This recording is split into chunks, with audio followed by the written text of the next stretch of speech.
Salut, bienvenue à toi sur cette vidéo qui va te parler de quelques trucs pour pouvoir sortir de ton mode de survie. Souvent, on est dans un mode de survie puis on s'en rend même pas compte parce que notre corps il est tellement bien fait que on s'habitue à vivre de même. Mais ce qui arrive, c'est que il y a des petits bobos, des petits malaises qui sortent ici et là, puis on pense que c'est normal, mais en fait, c'est que ton système, il est en état d'alerte. Puis lui, là, il fait que survivre au stress que tu vis intérieurement et aux états anxieux que tu vis à cause de ton quotidien. Donc, dans cette vidéo, je vais te donner des trucs pour pouvoir apaiser ton système nerveux. Apaiser, puis aller dans plus la détente, puis arriver à un mode de vie un petit peu plus smooth intérieurement. Donc, quand tu es en mode survie, c'est ton système nerveux sympathique qui est activé. Lui qui te met en état d'alerte, lui qui va augmenter ta fréquence cardiaque, qui va dilater tes pupilles, qui va augmenter ta respiration, qui va mettre tous tes muscles en alerte pour que tu puisses te sauver, pour que tu puisses fuir puis survivre. Mais ça, normalement, c'est quelque chose qui est passager. C'est pas quelque chose qui va être sur le long terme dans ta vie. Mais parfois, avec le rythme de vie qu'on entretient, parce qu'on veut tout faire, on veut être à la hauteur de tous les standards de la société, ça fait en sorte que on stimule constamment notre système nerveux sympathique. Ce qu'on veut, c'est de laisser plus de place à notre système nerveux parasympathique. Celui qui va amener dans ton corps l'effet apaisant que tu ressens au moment de la relaxation. C'est celui-là qu'on active quand on fait un massage, par exemple. C'est ton système nerveux parasympathique qui va prendre le relais, qui va dire comme à ton système nerveux sympathique: oh, on n'est pas en état d'alerte, il n'y a pas de monstre qui nous court après, on peut se détendre, donc on peut rétrécir la pupille, on peut diminuer notre fréquence cardiaque, diminuer la respiration pour revenir à un état normal de notre système, à recommencer à activer la circulation sanguine normalement pour préserver l'énergie. On ralentit parce que quand tu es activé dans ton système nerveux sympathique, ça te demande beaucoup d'énergie.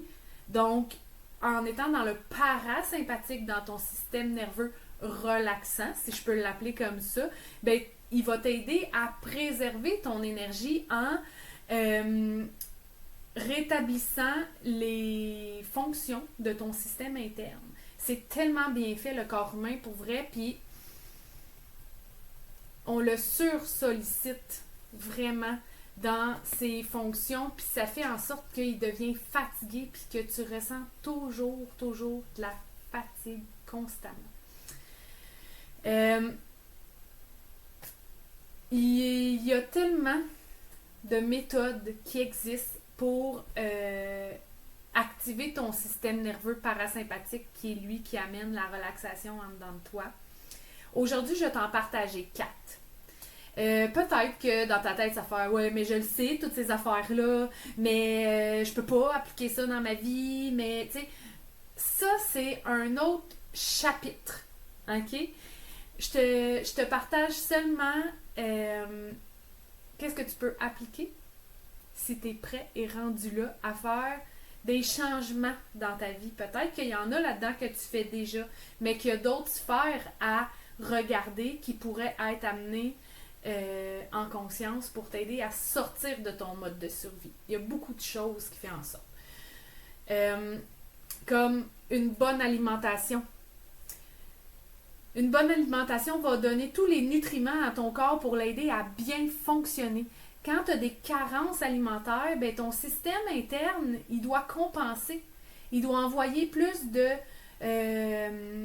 gaz à certains endroits parce que ton système il est affaibli par un manque de nutriments. Fait que ça fait qu'il va concentrer son énergie à certains endroits Puis il va délaisser l'énergie à d'autres endroits, ce qui fait en sorte que c'est pas en homéostasie, c'est pas en équilibre.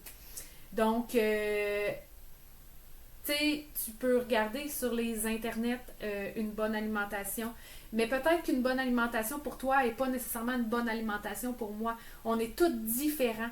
Donc, il y a des gens qui peuvent t'aider à voir qu'est-ce qui est bon pour toi. Il y a les naturothérapeutes, naturopathes, il y a les nutritionnistes. Google, regarde qu'est-ce qui peut être adapté et va vers ce qui te parle le plus. Ensuite, le deuxième point, c'est intégrer dans ta vie des moments de relaxation profonde, bien entendu, comme le yoga, la méditation, la respiration profonde consciente, le massage, les soins énergétiques. Tout ça va t'aider à calmer ton système, puis à arrêter de penser qu'il est en état d'alerte à cause du stress puis tes états anxieux que tu vis dans ton quotidien. Il va faire comme, OK, on peut se calmer. Fait que si à chaque matin, ou un matin sur deux, ou tu sais, le soir à te couchant, sur l'heure du dîner, je sais pas, il y a toujours moyen d'intégrer quelque chose dans ta routine qui va être dans tes couleurs puis qui va aider ton système.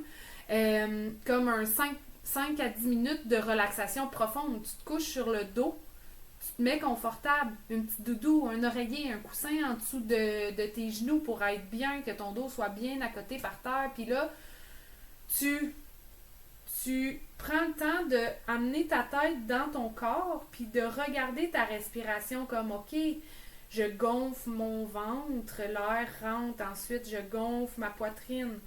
Je vide tout ça. Puis là, à force, ça va amener un état de relaxation. Moi, quand je fais ça, des fois, je m'endors. Ben, tant mieux, si c'est ce qui arrive. Ou je suis comme en état entre deux. Mais c'est pas quand j'ai commencé la première fois que j'ai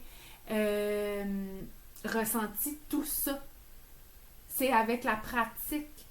Faut se donner le temps à notre système nerveux qui catch qu'il n'y a pas besoin d'être en survie. Donc, il y a certaines choses que tu vas devoir appliquer. Tu sais, ils disent la règle du 21 jours. Pour amener une nouvelle méthode, changer une habitude, ben, tu sais, c'est parce qu'il faut que ton corps s'habitue. Ton corps physique s'habitue. Ton corps mental s'habitue. Que tu passes par-dessus ce qui t'empêche de le faire. Parce que oui, il y a des choses à l'intérieur de toi, des choses que tu crois qui vont t'empêcher d'appliquer des nouvelles méthodes.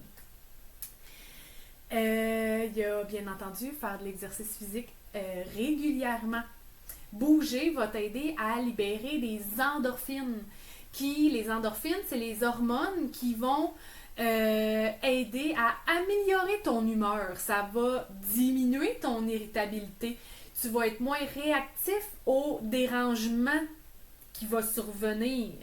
Tu vas être moins explosif parce que tu vas aller libérer les hormones qui vont t'aider à te sentir mieux.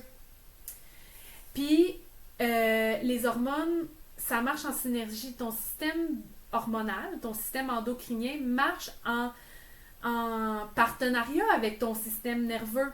Ton système nerveux, il envoie la commande à ton système endocrinien. Puis là, ton système endocrinien, lui, il va réguler l'hormone dans ton corps pour envoyer la bonne hormone, la bonne quantité. Donc, si ton système nerveux est en survie, c'est sûr qu'il n'envoie pas la bonne dose d'hormones pour un état normal. Un état qui n'est pas en état de stress.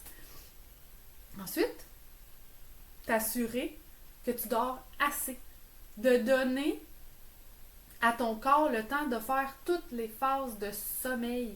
C'est essentiel à une bonne récupération physique et mentale. Ça va aussi énormément t'aider sur le plan émotionnel. Parce que, en tout cas, pour ma part, quand je suis bien fatiguée, j'ai les émotions beaucoup plus proches, beaucoup plus à fleur de peau. Je le vois aussi sur mes enfants quand ils sont plus fatigués. Peut-être que toi aussi, tu le remarques. Mais dormir assez, comme je dis à mes enfants, c'est pas une punition. Souvent, les gens vont couper sur leur sommeil pour pouvoir arriver à faire ce qu'ils ont à faire. mais c'est nocif. C'est nocif. Ton corps physique, mental, émotionnel a besoin de bien dormir et de faire toutes ces phases de sommeil pour bien récupérer. Puis souvent, quand tu es plus en forme, ben ça va plus vite faire tes tâches parce que ton corps, il est prêt, lui. Il n'est pas en survie. Son énergie est toute là pour faire ce qu'il y a à faire dans une journée. Ça fait le tour des 4 petits trucs que tu peux appliquer dans ton quotidien pour sortir de ton mode de survie. Il y a aussi, ça c'est des choses que tu peux faire, mais il y a aussi une grosse partie de choses que tu crois en dedans de toi qui fait en sorte que tu as de la difficulté à faire ces choses-là dans ton quotidien.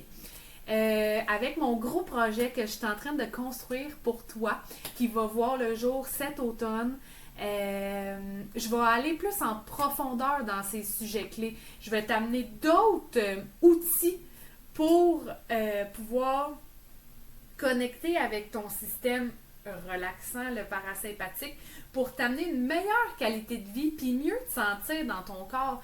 Arrêter de être 90% stressé, 10% relaxé. Fait que, n'hésite pas à commenter ici. Si tu veux partager des choses avec moi, tu peux venir me parler en privé aussi. Tu peux prendre rendez-vous pour que je t'accompagne personnellement dans ton processus de prise en main, dans ton processus vers la relaxation, vers l'équilibre, vers l'harmonie intérieure pour pouvoir trouver tes trucs à toi qui vont fonctionner pour toi. C'est vraiment le but. Donc, sur ce, toujours s'assurer avec ta condition de santé si les trucs sont vraiment bien adaptés à toi.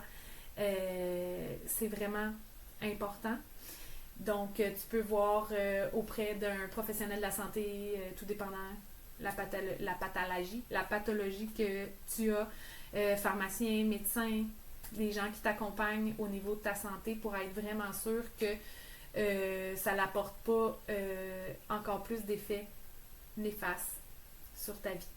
Donc, sur ce, n'hésite surtout pas à communiquer avec moi si le désir, tu ne me déranges pas, je te réponds quand c'est le bon moment, puis ça va me faire plaisir de t'accompagner si jamais il y a quoi que ce soit. Donc, à bientôt!